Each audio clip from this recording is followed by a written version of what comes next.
भारत की राजधानी और दिलों पर राज करने वाली दिल्ली की रेखा गुप्ता दिल्ली की नई मुख्यमंत्री बन गई हैं। भारतीय जनता पार्टी के दिल्ली स्थित दफ्तर में विधायक दल की बैठक के बाद उनके नाम पर मुहर लगा दी गई थी।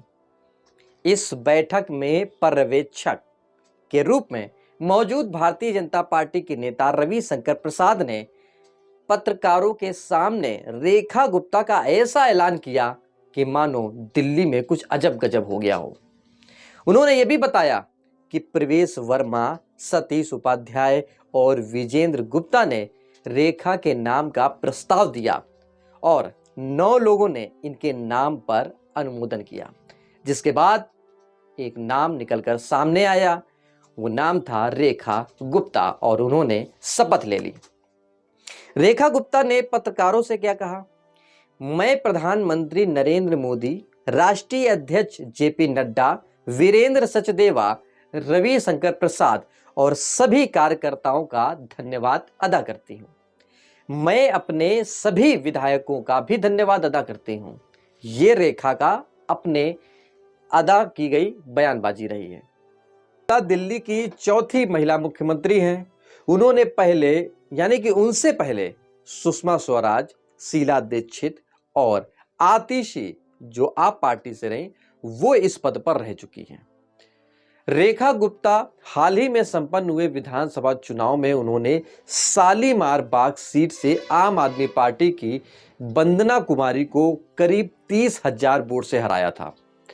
वह इसी सीट पर 2020 के चुनाव में मामूली अंतर से हार गई थी। रेखा गुप्ता दिल्ली नगर निगम की 3 बार पार्षद और दिल्ली विश्वविद्यालय छात्र संघ की अध्यक्ष रह चुकी हैं। आप समझ सकते हैं कि रेखा गुप्ता का सरल और साधारण जीवन नहीं रहा है। राजनीति में उनकी पकड़ पहले से ही रही है। दिल्ली चुनाव में जीत के बाद मुख्यमंत्री पद के लिए जिन नामों की चर्चा हो रही थी, उनमें से रेखा गुप्ता का नाम भी प्रमुख था। कई विश्लेषज्ञों की माने तो उन्होंने रेखा गुप्ता के ऐलान से बीजेपी महिला और वैश्य समुदायों को साथ ले सकती है, ऐसी उनकी कवायद थी। उन्होंने अपने राजनीतिक करियर की शुरुआत दिल्ली यूनिवर्सिटी के अखिल भारतीय विद्यार्थी परिषद के साथ की थी। 1996 में वो दिल्ली विश्वविद्यालय छात्र संघ की अध्यक्ष बनी। 2007 में दिल्ली पीतमपुरा जो उत्तर में है, उसकी काउंसलर बनी।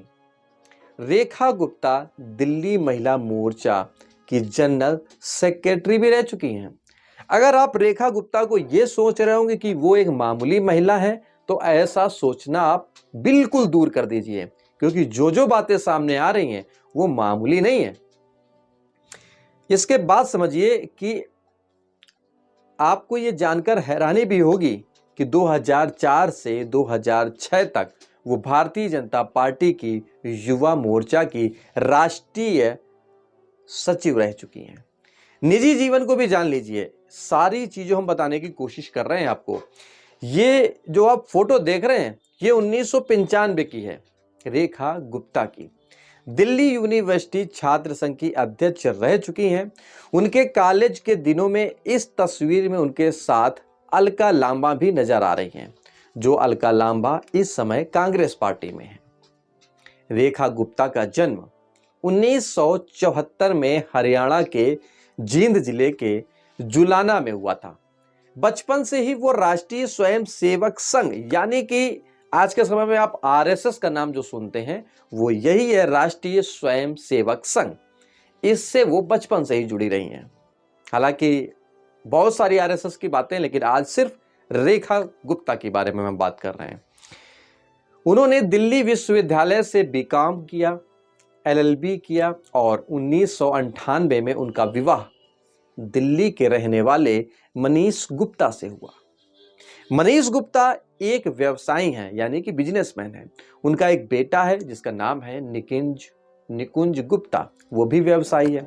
इनकी एक बेटी है हर्षिता गुप्ता, वो भी व्यवसायी है। यानी कि इन लोगों के बीच में वैश्य समुदाय से आते हैं और व्यवसाय इनका परम धर्म और परम कर्मी भी है। अब समझिए आगे की बातें। चुनाव आयोग में दाखिल उनके हलफनामे के मुताबिक साल 2023 और 24 में वित्तीय वर्ष में उनकी कुल आय 6,92,050 रुपए बताई गई, जबकि इसी समय में उनके पति जो व्यवसायी हैं मनीष गुप्ता की आय 97,33,570 रुपए बताई गई है। ये आप समझ सकते हैं। रेखा गुप्ता को आम आदमी पार्टी के संयोजक अरविंद केजरीवाल और दिल्ली की पूर्व सीएम आतिशी ने भी बधाई दी है इन सारी चीजों के बीच में। हालांकि लड़ाई बहुत पहले से चल रही थी, लेकिन जैसे ही मुख्यमंत्री का नाम सामने आया, शपथ ली और बधाइयों का दौर शुरू हो गया। आम आदमी पार्टी के दोनों नेताओं ने कहा है कि वह दिल्ली के विकास के लिए नए सीएम का पूरा सहयोग करेंगे। हालांकि जब वो सत्ता में थे तब वो काम नहीं कर पाए, लेकिन अब जब बीजेपी का कोई मुख्यमंत्री बन गया है तो वो सहयोग करेंगे। Arvind Kejriwal social media platform X पर लिख रहे हैं कि दिल्ली की मुख्यमंत्री बनने पर रेखा गुप्ता को बहुत बहुत बधाई।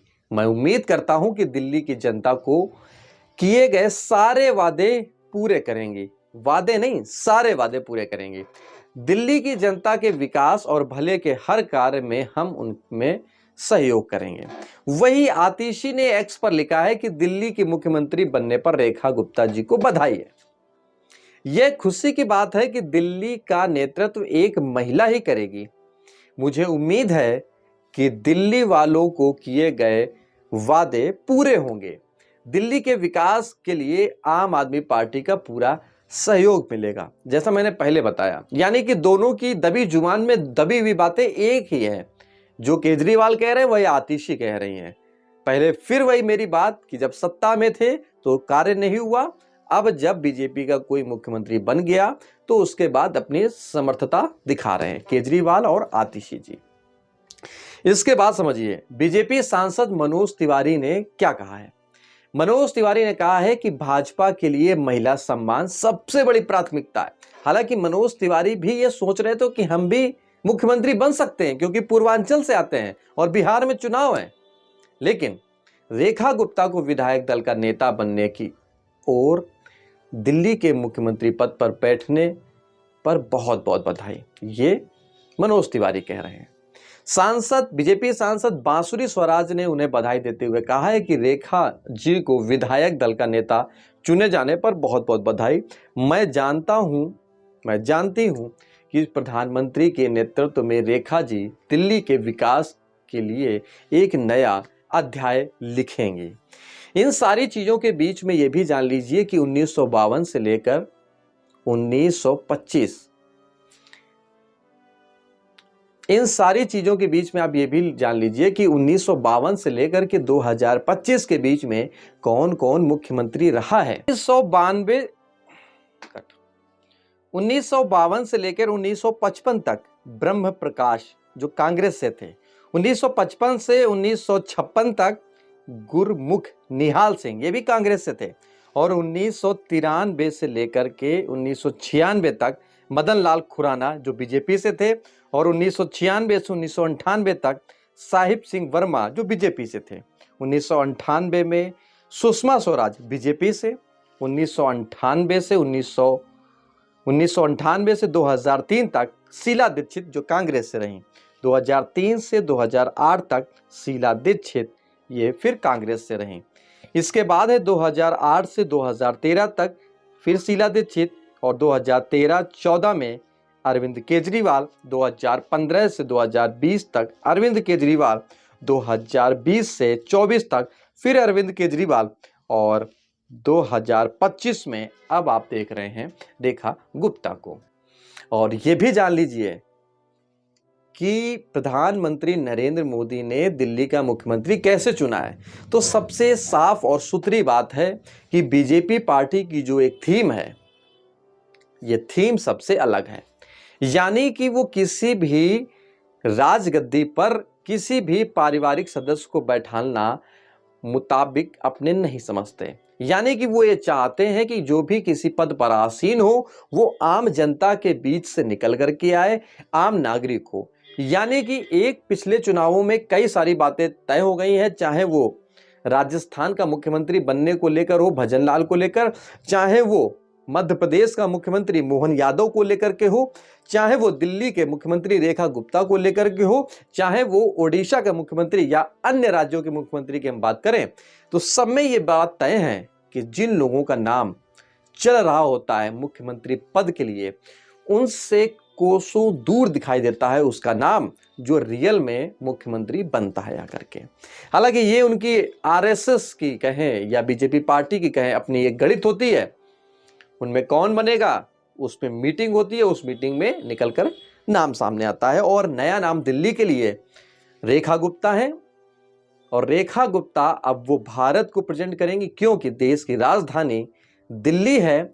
दिल्ली में देश को ही नहीं बल्कि विदेश के लोग भी जानते हैं, विदेश के जितने भी राष्ट्र नायक लोग हैं वो दिल्ली ही आते हैं, और उनका नेतृत्व करने के लिए रेखा गुप्ता को बैठाला गया है। अब रेखा गुप्ता कैसा कार्य करेंगी, कैसा नहीं करेंगी, वो आप लोग कमेंट बॉक्स में लिखकर बताएंगे। और क्या आपको लगता है कि बीजेपी पार्टी ने रेखा गुप्ता को बनाकर सही किया या किसी और को बनाना चाहिए, तो आप कमेंट बॉक्स में लिख सकते हैं।